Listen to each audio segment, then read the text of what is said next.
जय हिंद। आज के वीडियो में हम लोग मोस्ट इंपॉर्टेंट क्वेश्चन लेकर आए हैं जो कि बोर्ड एग्जाम की दृष्टि से बहुत ज़्यादा इंपॉर्टेंट है। तो देखिए क्वेश्चन में बोल रहा है पी का मान ज्ञात कीजिए ताकि रेखाएं परस्पर लंब हो। एक ठो रेखा ही है, एक ठो रेखा ही है। तो बोल रहा है पी का मान निकालने के लिए ताकि दोनों आपस में लंब हो। तो देखिए, तो सबसे पहले पी का मान निकालने के लिए इसको और इसको सोल्व करना होगा। तो पहला रेखा क्या, पहला रेखा 1 - x बटे में 3 इक्वल टू 7y - 14 बटे में 2π इक्वल टू z - 3 बटे 2। तो देखिए हम लोग एक तो फॉर्मूला पढ़े हैं, बिंदु A से गुजरने वाली वेक्टर b समांतर रेखा का कार्तीय समीकरण क्या होता है, x - x1 बटे a equal to y - y1 बटे b equal to z - z1 बटे c।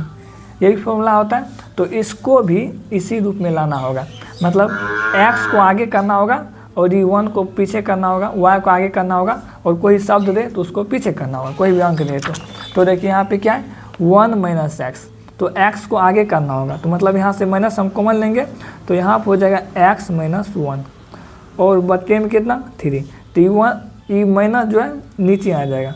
उसके बाद ये y - 14 ये तो सीधा ही है, y आगे है तो y को ही आगे लाना है ना, तो ये डायरेक्ट सीधा है।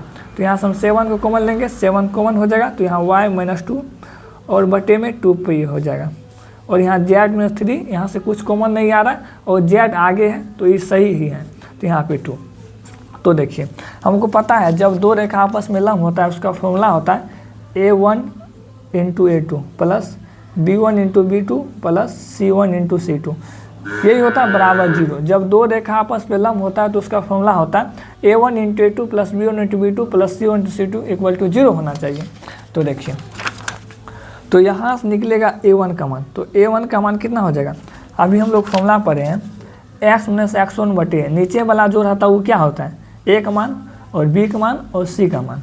तो मतलब यहाँ पे हो जाएगा कितना a1 बराबर -3 है तो -3, उसके बाद b1 बराबर यहाँ पर हो जाएगा 2p, ई 7 ऊपर में है नीचे आएगा तो भागा हो जाएगा 2p बटे 7 और c1 बराबर यहाँ पे 2 हो जाएगा।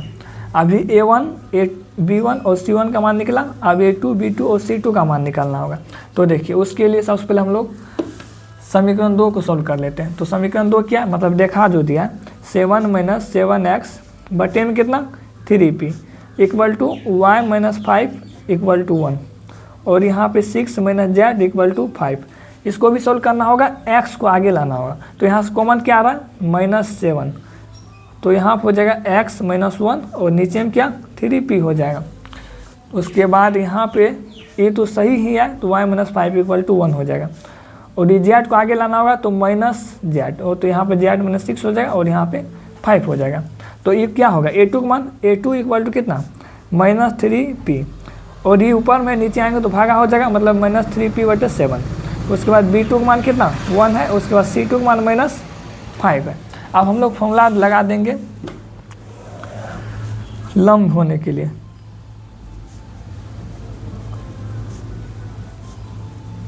जब दो रेखा आपस में लंब होता है तो उसका फॉर्मूला क्या होता है a1 × a2 plus b1 × b2 plus c1 × c2 equal to कितना 0 होना चाहिए। तो देखिए a1 का मान कितना -3, तो यहाँ हो जाएगा -3 × a2 का मान कितना -3p बटे 7, यही है। तो यहाँ पर हो जाएगा -3p बटे में 7 प्लस b1 का मान कितना 2p बटे 7, तो यहाँ 2p बटे 7 इंटू b2 का मान कितना, b2 का मान है 1, b2 का मान है 1 तो यहाँ पे 1 प्लस c1 का मान कितना 2, तो यहाँ पे 2 इंटू c2 का मान कितना -5, तो यहाँ पे लिखेंगे -5 इक्वल टू कितना 0। तो देखिए -3 मतलब 9p बटे यहाँ पे 7 हो जाएगा प्लस यहाँ पे 2p बटे 7 2 इंटू 5 -10 बराबर 0, ई माइनस में उधर जाके प्लस में, तो यहाँ पर हो जाएगा 9p बटे 7 प्लस 2p बटे 7 इक्वल टू +10। तो इसका एलसीएम 7 हो जाएगा, मतलब यहाँ पे 9p plus 2p equal to कितना 10 हो जाएगा। तो देखिए तो यहाँ पे हो जाएगा 9p 2p कितना 11p इक्वल टू 10 गुना कितना 7 हो जाएगा। तो 11p बराबर 70, 11 गुना में उधर जाके भागा तो p बराबर कितना 70 बटे 11, तो p का मान यही निकलेगा।